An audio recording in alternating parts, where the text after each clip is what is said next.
Hello વિદ્યાર્થી મિત્રો, આપ સૌનું આપને યુટ્યુબ ચેનલ પર હાર્દિક સ્વાગત છે.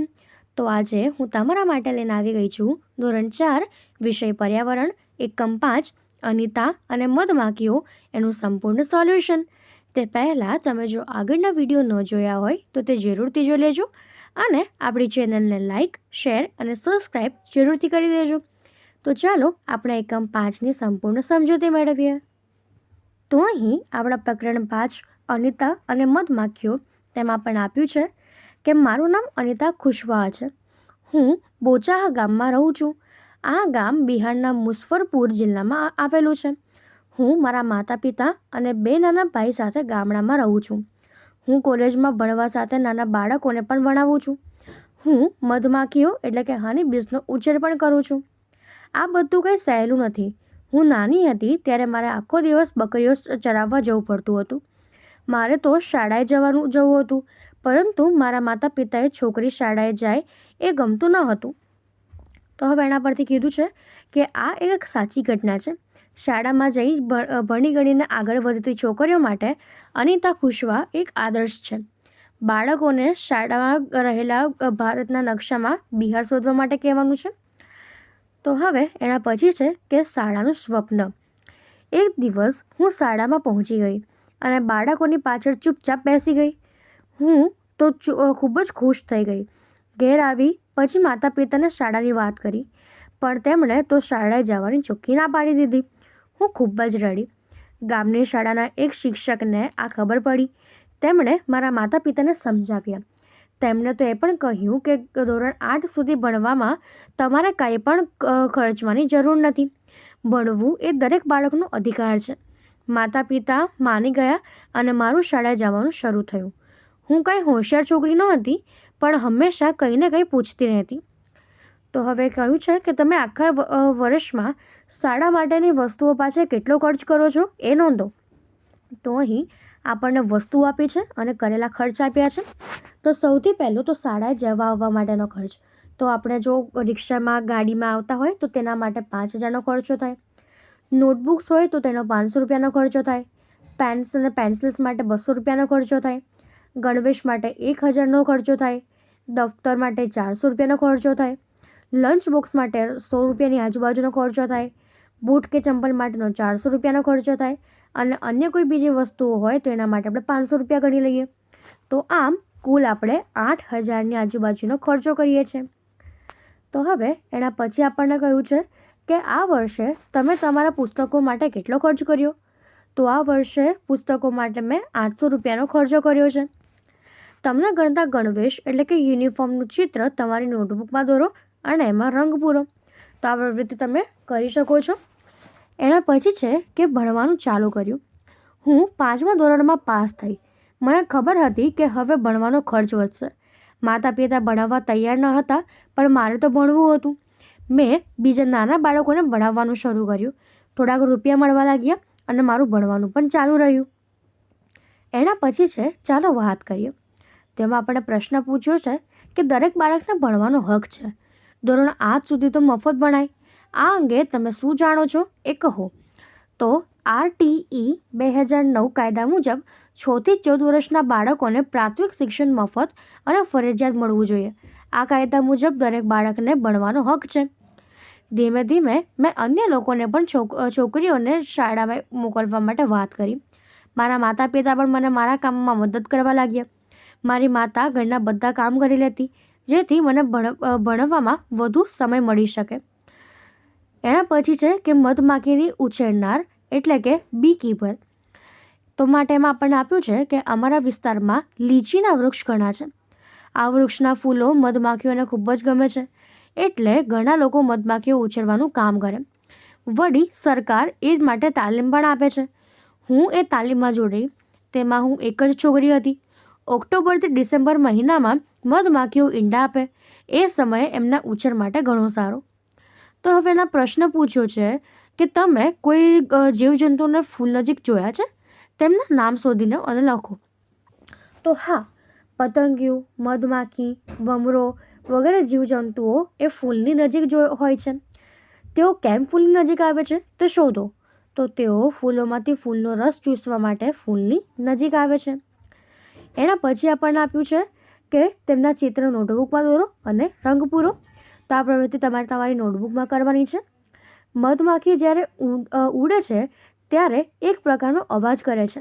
તમે તે અવાજની નકલ કરી શકો છો? તો તમે તે સાંભળો છો પહેલાં. તો હવે એના પછી કીધું છે કે મધમાખી ઉછેરનાર તરીકે. તો અહીં આપણને આપ્યું છે કે મેં મારી મધમાખી ઉછેરની તાલીમ પૂરી કરી, પણ કામ શરૂ કરવા પૈસાની જરૂર પડે. મેં ભણવાનું ચાલુ રાખ્યું અને 5,000 રૂપિયા ભેગા કર્યા. તે પાસેથી મેં માખીઓ માટેની 2 પેટી ખરીદી. એક પેટીની કિંમત ₹2,000 હતી. બાકીના પૈસામાંથી મેં મધમાખીઓ માટે ચાસણી બનાવવા ખાંડ ખરીદી અને મધપૂડા એટલે કે બી હાઇવ્સને ચોખ્ખું કરવાની દવા ખરીદી. તો એના પછી સપ્ટેમ્બર મહિનો ચાલતો હતો. ડિસેમ્બર સુધીમાં મારી પાસે ઘણી બધી મધમાખી હતી. હજી મારે 2 પેટીઓ વધારે ખરીદવી પડે એમ હતી. હું હજી પણ મધમાખી ઉછેર વિશે શીખતી હતી. ઘણી વખત માખીઓ મને ડંખ મારે એટલે કે સ્ટિંગ મારતી અને મારા હાથ તથા ચહેરો સૂજી જતા. ખૂબ જ પીડા થતી. આ કામ મેં પોતે જ પસંદ કર્યું અને એટલે કોઈને કહેવાય તો નહીં. તો હવે એના પછી છે કે શોધી કાઢો. તો આપણો પહેલો પ્રશ્ન છે કે મધમાખી ડંખ મારે ત્યારે લોકો શું કરે છે? તો મધમાખી ડંખ મારે ત્યારે લોકો મધમાખીના ડંખની જે લાળ હોય તેને કાઢીને પછી જ્યાં ડંખ માર્યો હોય તેના પર ભીની માટી લગાવે છે. એના પછી છે કે તમારી નોટબુકમાં મધમાખીનું ચિત્ર દોરો, તેમાં રંગ પૂરો અને નામ લખો. તો આ પ્રવૃત્તિ તમે નોટબુકમાં કરશો. એના પછી છે કે લીચીના વૃક્ષને ફેબ્રુઆરીમાં ફૂલો આવે છે. મેં મારી બધી પેટીઓ લીચીના વાડા પાસે મૂકી દીધી. દરેક પેટીમાંથી મને 12 કિલોગ્રામ મધ મળતું. આ મધ હું બજારમાં વેચતી. મધમાખીના ઉછેરમાં આ મારી પહેલી કમાણી હતી. હવે તો મારી પાસે 20 પેટી છે. તો માટે એમાં આપણો પ્રશ્ન આપ્યો છે કે અનિતાની 20 પેટીઓની કુલ કિંમત કેટલી થાય? તો અહીં અનિતા પાસેની 20 પેટી છે, તો તેની કિંમત 40,000 રૂપિયા થશે. તો એના પછી છે કે હું દરરોજ સાયકલ લઈને કોલેજ જાઉં છું. મારી કોલેજ 5 કિલોમીટર દૂર શહેરમાં છે. હવે તમે પણ અનિતા વિશે ઘણું બધું જાણો છો. તો અહીં અનિતાને નજીકના ગામમાં ઘણા બધા ઓળખવા લાગ્યા છે. તે દરેક ગામની સભામાં જાય છે અને દરેકને ભણતરના મહત્ત્વની વાત કરે છે. ઘણી વખત લોકોની મજાક કરે છે, પરંતુ અનિતાને ખબર છે કે તેને શું કરવાનું છે. અનિતા મધની મોટી વેપારી બનવા માંગે છે, જેથી તે લોકોને મધની પૂરતી કિંમત આપવી શકે. તો હવે એના પછી છે કે શોધી કાઢો. તેમાં આપણો પ્રશ્ન આપ્યો છે કે અનિતા અને ગામના બીજા લોકોએ 1 કિલોગ્રામ મધના 35 રૂપિયા મળે છે. તમારા શહેરમાં 1 કિલોગ્રામ મધનો શું ભાવ છે? તો અહીં અમારા શહેરમાં 1 કિલોગ્રામ મધનો 400 રૂપિયા ભાવ છે. એના પછીનો પ્રશ્ન છે કે તમારા ઘરમાં મધનો ઉપયોગ થાય છે અને શાના માટે? તો હા, દરરોજ સવારે અમારા ઘરે ઉકાળો બને છે, જેમાં મધ નાખવામાં આવે છે. આ ઉપરાંત બ્રેડ સાથે પણ મધ ખાઈએ છીએ. શરદી થાય ત્યારે દવા તરીકે પણ મધનો ઉપયોગ કરવામાં આવે છે. તો એના પછી છે કે દરેક મધપૂડામાં એક રાણી માખી હોય છે, જે ઈંડા મૂકે છે. પૂડામાં મોટા ભાગની માખીઓ એ કામદાર માખીઓ હોય છે. આ માખીઓ આખો દિવસ કામ કરે છે. તેઓ ફૂલની આજુબાજુ ઉડે છે અને તેઓ મધ બનાવવા માટે ફૂલમાંથી રસ એકઠો કરે છે. જ્યારે કોઈ એક માખી રસવાળું ફૂલ શોધી લે ત્યારે બીજી માખીઓને જણાવવા તે ખાસ પ્રકારનું નૃત્ય કરે છે.